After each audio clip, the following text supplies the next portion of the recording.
a la conferenciante con el tema del derecho a la protección de la salud en Colombia y la Ley 100, la doctora Alba Lucía Vélez Arango, quien dentro de su síntesis curricular, como ya había mencionado, es docente en el Departamento de Salud Pública de la Universidad de Caldas, Manizales, Colombia. Tiene una formación académica como enfermera, abogada, máster en salud pública, máster en filosofía con énfasis en filosofía política. Su área de trabajo en salud pública, sistemas de salud, legislación en salud, derecho a la salud. Es miembro de la Red Colombiana de Investigación en Políticas y Sistemas de Salud. Sea usted bienvenida, disfrute de nuestro estado, que nosotros estamos disfrutando de su presencia. Muchas gracias.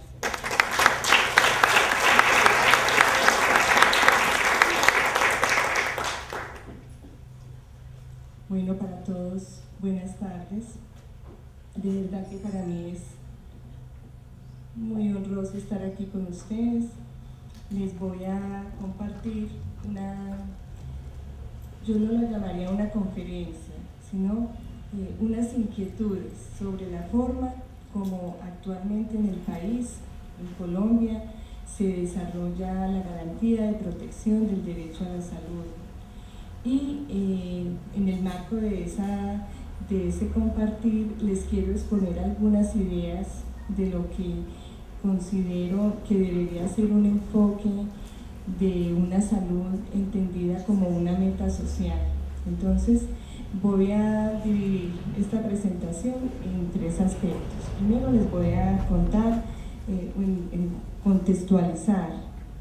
Algunas personas ya tienen mucho conocimiento, pero les quiero contextualizar cómo funciona actualmente el sistema de salud colombiano, que por cierto se ha convertido como en una situación de ejemplo, para bien o para mal, de la forma como muchos de nuestros países quisiesen hacer la reforma de los modelos de seguridad social. Luego les quiero contar un poco cómo se ha judicializado el proceso de garantía del derecho a la salud y esbozar unas ideas acerca de lo que debería ser una meta común en salud. Muy bien. Antes de la Constitución del 91, Colombia tenía, pienso como la mayoría de los países nuestros, una constitución fundamentada en un régimen de asistencia social, de asistencia pública. No teníamos consagrado el derecho a la salud y esa asistencia pública estaba esbozada para las personas que no tuviesen capacidad para tener de otros por cuenta propia o por otras posibilidades sus recursos de salud y que estuviesen capacitados para trabajar. En 1900 esa constitución fue vigente de 1886 a 1991 con múltiples reformas. En el año 1936 se hizo la reforma con la visión asistencialista. Luego, ya en el año de 1946, empezamos a tener los esbozos de lo que hoy en día conocemos como un esquema de seguridad social, como un modelo de seguridad social. Ese modelo fue creado inicialmente para la población laboral, pero para un grupo de población laboral muy pequeño, y cobijaba las enfermedades no profesionales, invalidez y vejez, accidentes de trabajo y enfermedades profesionales y muerte. Se establece ese marco de la seguridad social con un esquema tripartito para ser financiado por el Estado, por los trabajadores y por los empleadores. Muy bien, pero seguíamos con la visión entre asistencia pública y seguridad social, una asistencia pública muy respaldada por el Estado y una seguridad social con un porcentaje muy pequeño de personas, más o menos un 23%. Este modelo de seguridad social fue entonces coexistiendo con el otro modelo de asistencia en salud, hasta el año 1975, donde se crea el Sistema Nacional de Salud. Este Sistema Nacional nos contribuyó a crear una gran red de servicios y un manejo en todo el territorio del país realmente con una responsabilidad estatal en el proceso de atención en salud para todos los habitantes. De hecho, entonces, el esquema de seguridad social que se fue creando poco a poco a nivel de las empresas y con una visión laboral, solamente cobijaba de un 25 a un 30% de la población. Y es importante resaltar que los costos de esa atención en salud superaban en 3 partes los costos de la asistencia que prestaba el Estado, o sea que era una atención sumamente onerosa. Muy bien, a través de este modelo entonces se empezó a hacer la cobertura. Es importante anotar que la cobertura de la seguridad social no tenía en ese entonces el enfoque familiar, era solamente para la población laboral y tenía una atención materno-infantil. Bueno, en el año 1990 se expide la Ley 10. Esa ley inicia el proceso de descentralización de la salud en Colombia y tiene 2 aspectos importantes. El primero, por primera vez en la historia constitucional del país se consagra la salud como un servicio público.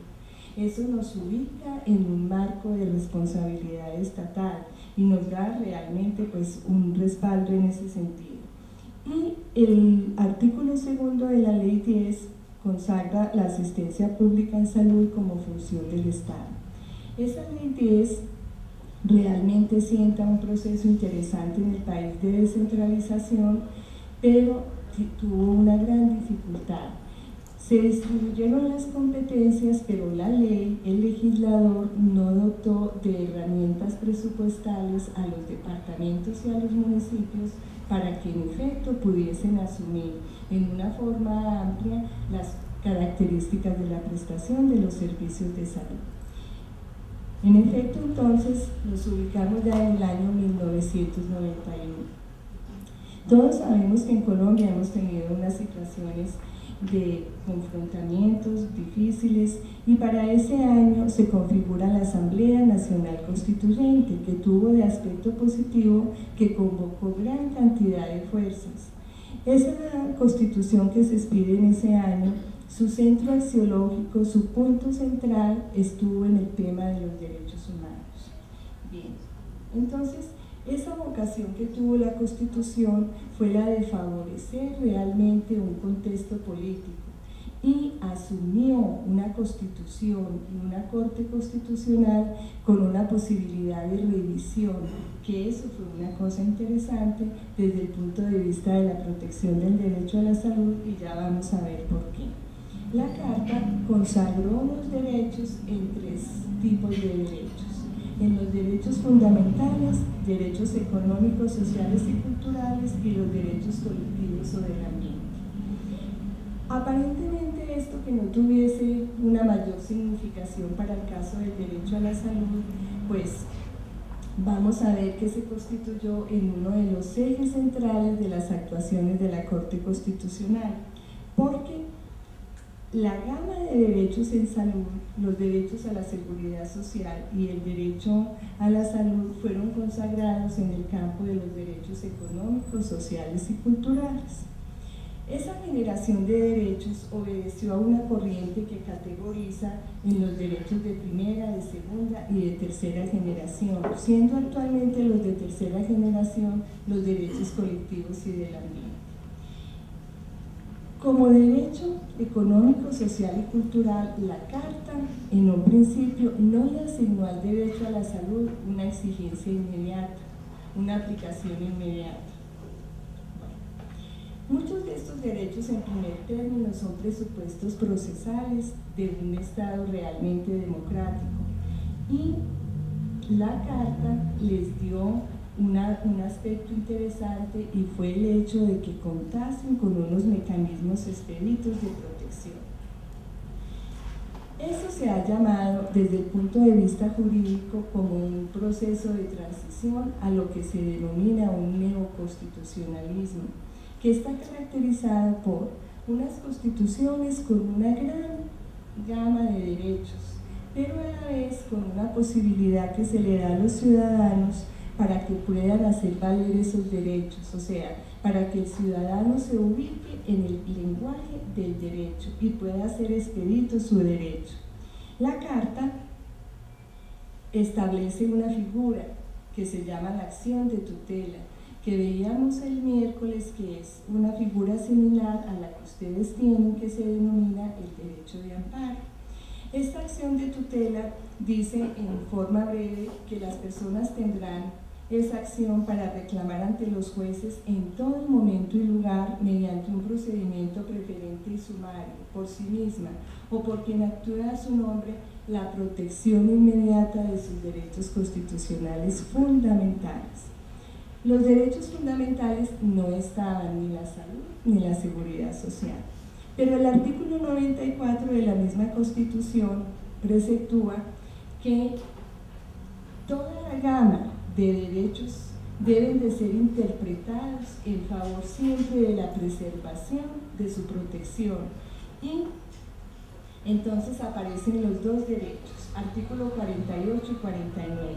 Por primera vez en la historia del país, el derecho a la salud se consagra como derecho y el derecho a la seguridad social se consagra como tal.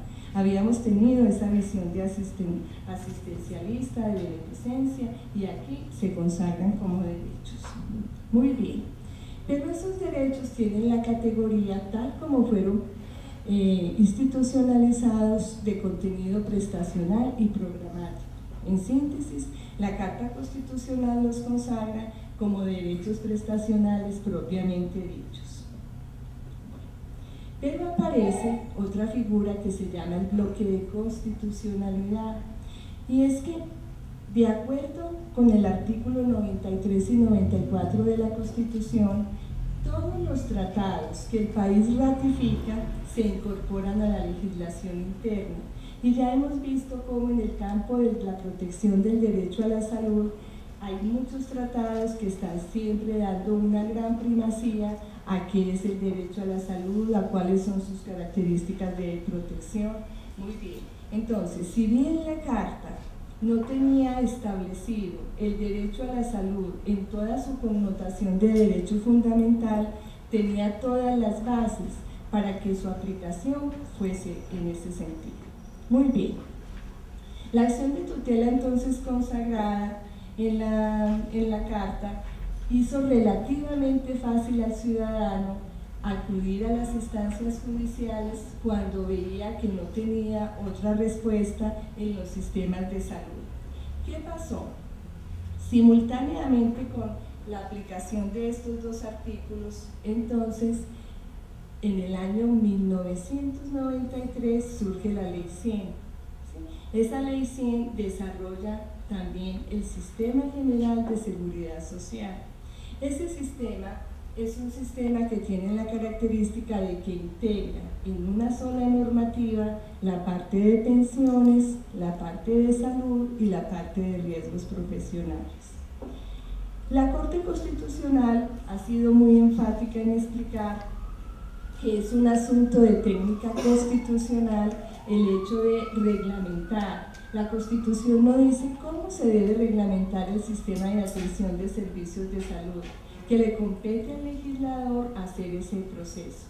Pero la Constitución en ningún momento dijo que tendría que ser, por ejemplo, un esquema de un modelo de seguro, o que pudiese ser un sistema de responsabilidad totalmente pública. La Constitución no fijó ninguna especificación en eso. Entonces, teníamos y tenemos actualmente un sistema de seguridad social integral.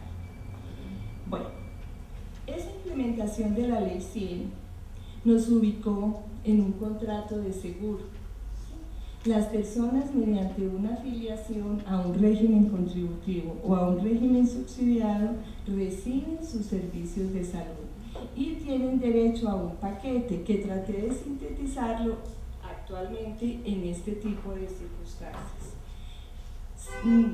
para decirles algún aspecto, 5.832 actividades, más de 600 medicamentos, y actualmente, después de una gran dificultad que tuvimos porque no están unificados los dos regímenes, era distinto el sistema de prestación para el contributivo que para el subsidiado.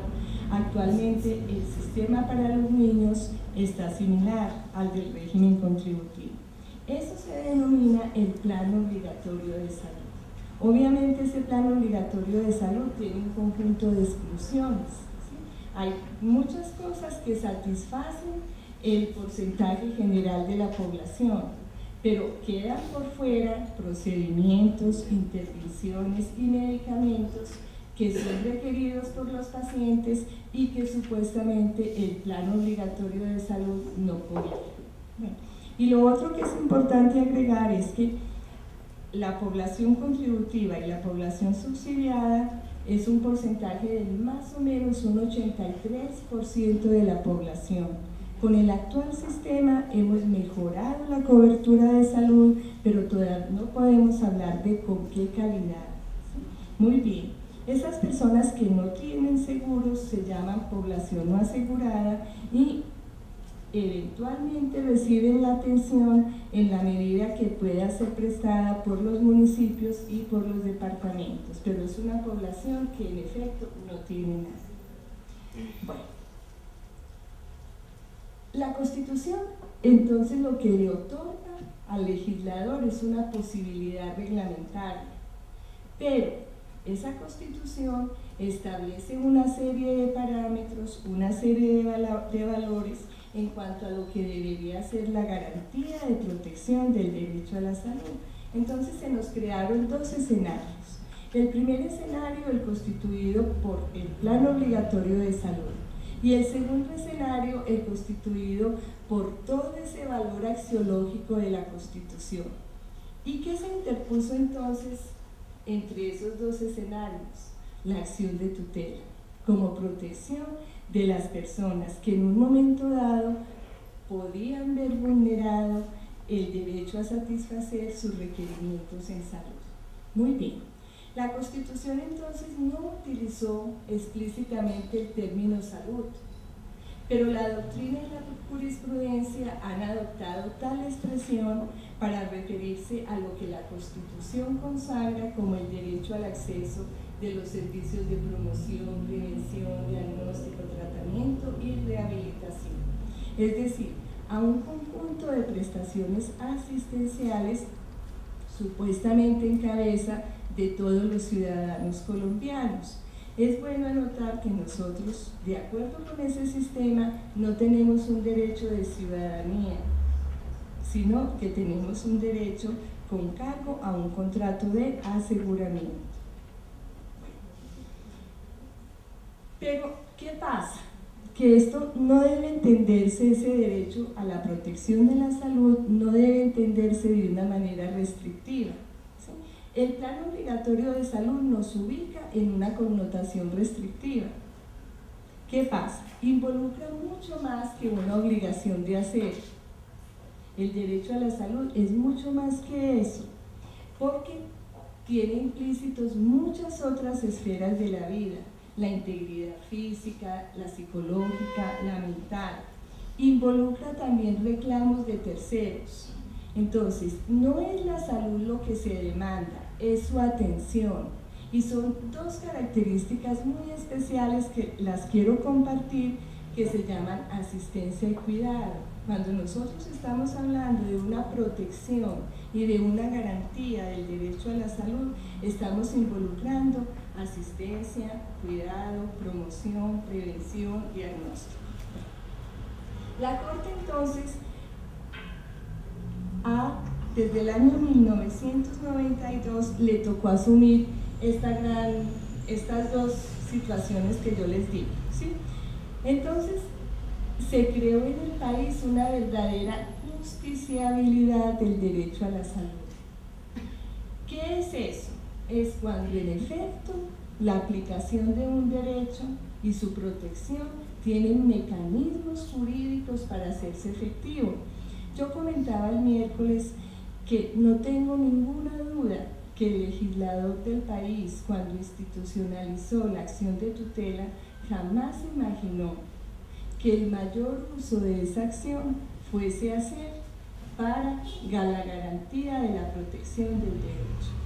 Entonces empezó por 3 vías a reconocer el derecho. Primero, ya expliqué que no estaba en la connotación de derecho fundamental, entonces supuestamente la tutela no debería haber sido empleada para la protección.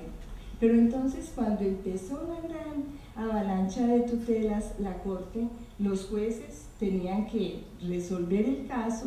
Es una acción que se tiene que resolver en 10 días y generalmente las tutelas, el quejoso, eran falladas a favor de él, generalmente. Entonces se fueron estableciendo 3 vías. Primero, estableciendo una relación de conexidad del derecho a la vida, el derecho a la integridad física, el derecho a la dignidad con el derecho a la salud. Entonces, si como consecuencia de no dar el tratamiento, la intervención o el medicamento, se vulneraban esos derechos fundamentales, se tutelaba el derecho. Segundo, en casos en que la Constitución había reconocido poblaciones especiales, los ancianos, los niños, en Colombia la población desplazada, la población de las cárceles. En ese caso, el derecho también se tornaba fundamental y era susceptible de ser exigido vía tutela. Y en la tercera, es el último adelanto de la Corte Constitucional a través de todos sus pronunciamientos en considerar que en efecto el derecho a la salud debería ser considerado como un derecho fundamental autónomo. Bueno, pero entonces ubiquémonos un momentico en esto. ¿Qué es un sistema de salud? O sea, ¿a qué debe obedecer un sistema de salud? Es un medio a través del cual se hace efectiva la prestación de la atención. Y para la Corte el sistema puede ser del tipo que democráticamente decida el legislador, o sea, no estableció ninguna camisa de fuerza para eso. ¿Cómo entender entonces la salud? Miren ustedes que si uno ubica un sistema de salud con un POS y entiende la salud en una forma amplia, es muy difícil pensar que a través de ese POS en efecto puede haber una satisfacción de un servicio de salud. ¿Qué nos ha dicho la observación general número 14 acerca del derecho al disfrute del más alto nivel posible de salud? Dice, la salud es un derecho fundamental e indispensable para el ejercicio de los demás derechos humanos. ¿Sí? 2 características: indivisibilidad e interdependencia del derecho a la salud, en cuanto está estrechamente vinculado a múltiples esferas del ser humano y está vinculado con otro tipo de derechos: la alimentación, la vivienda, el trabajo, la dignidad humana, la igualdad. Pero entonces, ¿qué es la noción de integralidad? Es claro que la obligación no es la de garantizar que toda la persona goce en efecto de buena salud, sino a garantizar toda una gama de servicios que aseguren el más alto nivel posible de salud. Si es el derecho al disfrute, entonces es necesario contar con un conjunto de bienes y condiciones necesarias para alcanzar ese nivel más alto. Y la dimensión de un derecho de carácter prestacional y progresivo. Entonces, ubiquémonos en 2 cositas. Si estamos diciendo que la salud realmente significa es un factor integral, entonces ubiquémosla en un aspecto de justicia social. ¿Sí? Entonces, digamos, ¿cómo ubicar la salud en ese asunto de justicia social? Y les traigo solamente dos comentarios. Primero, el comentario de la teoría de la justicia de John Rawls. ¿Qué hizo él? Todos sabemos que hay siempre una gran tensión entre la libertad y entre la igualdad. Los derechos de igualdad favorecen los asuntos de corrección de las desigualdades. ¿Qué nos dice Rawls? Introduce la idea de bienes sociales primarios, como un parámetro para proporcionar en una sociedad parámetros de las instituciones básicas, ¿sí? Y de determinar cuáles son los bienes indispensables para que las personas puedan desarrollar sus planes de vida. Eso lo llama él bienes primarios.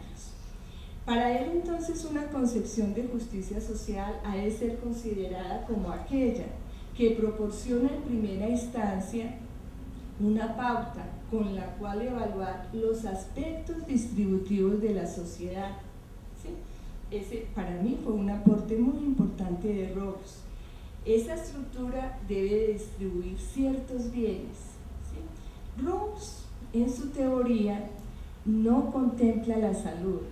Para él los bienes que necesitan, dice, toda persona requiere de esos bienes, son cosas que se presume que todo ser racional desea, y estos bienes tienen normalmente un uso, sea cual fuera las expectativas de vida de cada quien. Para él esos bienes primarios son derechos, libertades, oportunidades, ingresos y riqueza. No incluye la salud, porque para él la salud es un bien natural. Pero lo importante de su teoría es que nos habla de bienes primarios. Muy bien. Para él la salud hace parte de las posesiones, como de la fortuna, y que se sale de las manos. Pero, entonces, si estamos hablando de justicia social, los bienes primarios se tornan en una base comparativa para determinar cuáles serían las connotaciones de justicia. Muy bien. Vienen estos dos autores, Amartya Sen y Martha Nussbaum, que nos traen unos conceptos muy interesantes. Sen elabora la teoría de las capacidades y de los funcionamientos para distribuir, para crear criterios de distribución en la sociedad. En esa teoría de las capacidades, entonces, para él, el desarrollo individual y social se da en términos de expansión de capacidades, en lugar de focalizarlo en bienes y servicios. ¿Sí? Entonces, estos dos autores parten de la idea de que los seres humanos necesitamos un conjunto de capacidades mínimas para poder desarrollarnos, para tener la posibilidad de ser lo que queramos ser en la vida. El fin es centrar la atención en las oportunidades reales del individuo. Por esto se considera que la salud no es solo un problema individual dado por la carga biológica y el comportamiento, sino que ante todo depende de circunstancias sociales. Muy bien.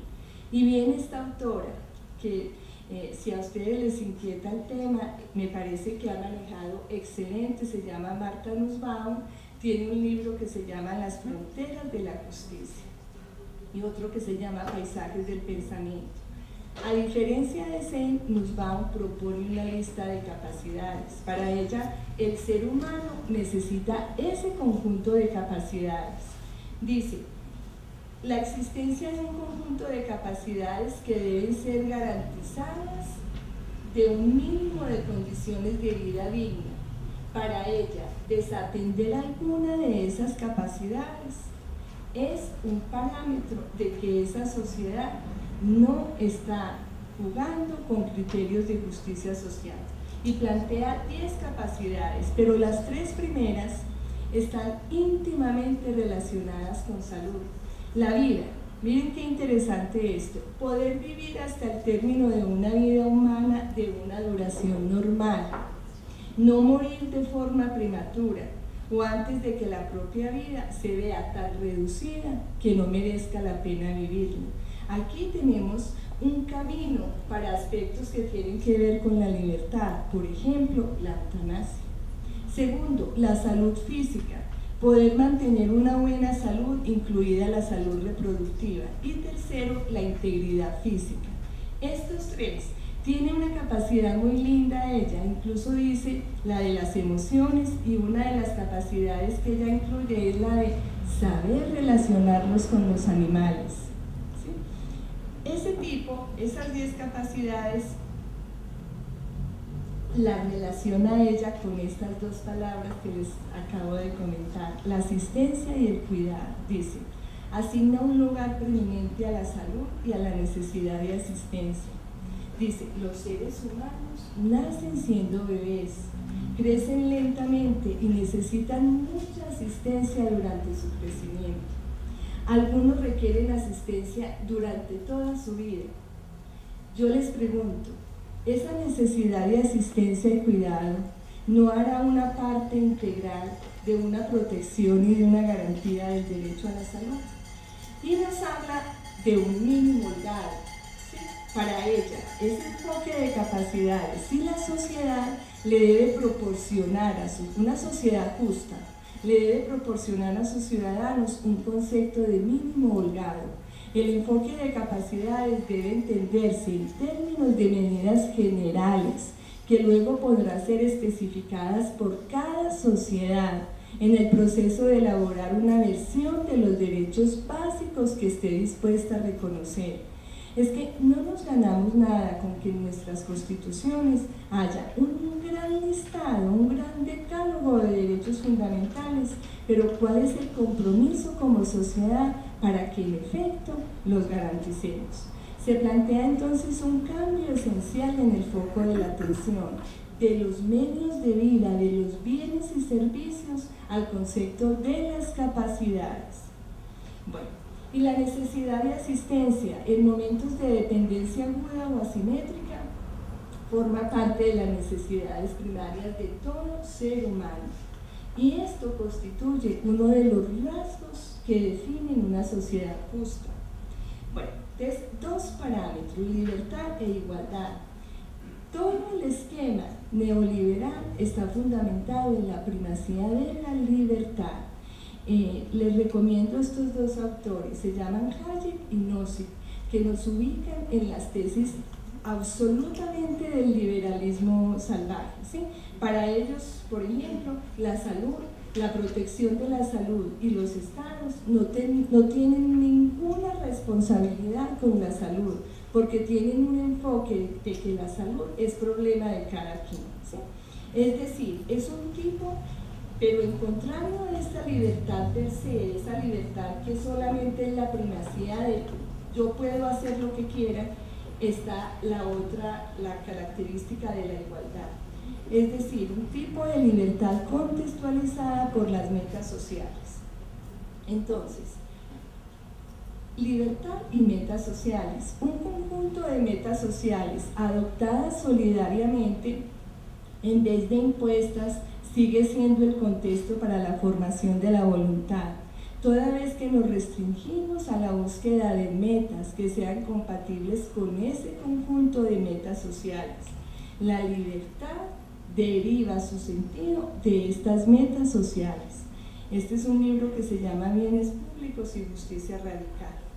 Bueno, nos ubicamos entonces en una meta común, la salud como una meta común, y la concepción de bienes comunes trae implícito este planteamiento. La meta de tener una sociedad saludable conduce a establecer los límites a las pérdidas, de tal forma que aunque se tolerara cierta cantidad de desigualdad en los ingresos, la pérdida de acceso al cuidado de la salud no se tolerará. Entonces, nos ubicamos en una garantía de una protección del derecho a la salud como base de un acuerdo social, de un acuerdo de voluntades. Entonces, yo me pregunto, somos, para el caso colombiano, somos una sociedad que tiene como meta la salud. Una de las evidencias de que no es así es la judicialización del derecho a través de alternativas jurídicas, ¿sí? Entonces, brevemente, a partir del año 92, año en que empezó a funcionar la tutela, tuvimos, y hasta el año 1998, tuvimos 694%, o sea, se incrementaron en un 694% las tutelas, y de estas, el porcentaje mayor fue por los servicios de salud, ¿sí? Entonces, aquí está, en el año 99-24, del porcentaje de participación 24.7, en el 2018.9, en el año 2005 el 36.1 de las tutelas tenían que ver con personas pidiendo medicamentos, intervenciones y procedimientos en salud. Los estudios de la Defensoría, de la Contraloría, de las Procuradurías evidenciaban la situación. Los contenidos más frecuentes de las tutelas eran en los dos regímenes, ¿sí? Pero miren, como cosa paradójica, había muchas más tutelas en el régimen contributivo que en el subsidiario. Y muchas de las tutelas que se interponían eran por procedimientos que estaban incluidos en el plan obligatorio de salud. O sea que hubo un mecanismo perverso.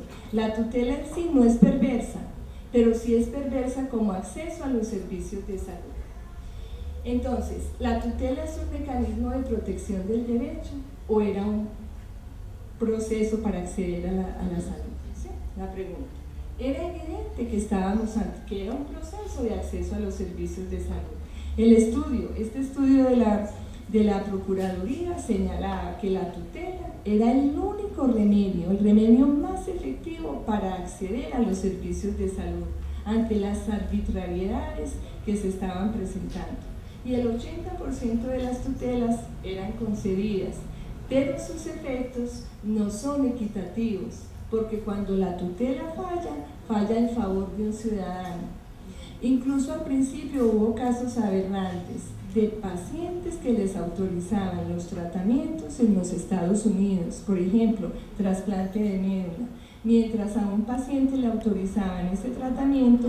Por ejemplo, muchos de los pacientes que requerían vacunaciones u otros servicios de salud, pues entonces cómo quedaban ahí los presupuestos, ¿sí?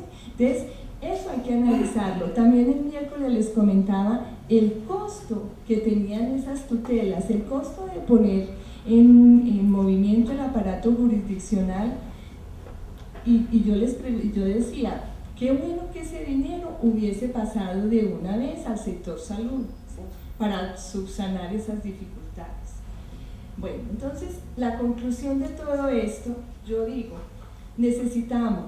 es bueno replantear esta situación. El modelo de seguridad social que tengamos tendría que dar respuesta a una meta de garantía de la salud como un bien colectivo, no como un logro individual, sino como un concepto de ciudadano, como un derecho realmente de las personas. Entonces, no será necesario un nuevo acuerdo de voluntades, ¿sí? Acuerdos sobre qué cargas distributivas deben poner la sociedad y sus instituciones para contar con un mínimo holgado de capacidades que no tengan ninguna negociación como parámetros. En el país, en el nuestro, la seguridad democrática no se discute. Todos los presupuestos para seguridad no tienen ninguna discusión, se dan, el dinero sale de donde sea, pero para salud todos los días y para la educación todos los días tenemos más precariedad, ¿sí? Muy bien, de allí la claridad sobre las políticas públicas que deban de implementarse destinadas a este fin. Entonces, para finalizar, yo veo tres escenarios, ¿sí? Uno es realmente el derecho que tenemos a una garantía de protección de la salud. Otro es, ¿qué cubre eso? O sea, cuando nos están garantizando la salud, ¿a qué salud estamos haciendo referencia? Y no es fácil porque son muchas dimensiones, ¿sí? Pero no imposible si tenemos como una meta social que queremos parámetros de protección del derecho. Y eso hace parte del conjunto de políticas públicas. Entonces, terminando, lo único claro es que si las políticas públicas no se cumplen y no se hacen realidad, no importa que sea el gobierno, el legislativo o el poder judicial el que tome la decisión. Quienes pierden son los ciudadanos y por ende la confianza que estos pueden tener en sus instituciones. La legitimidad en el mundo contemporáneo, querámoslo o no, pasa por la eficacia y la factibilidad. Muchas gracias.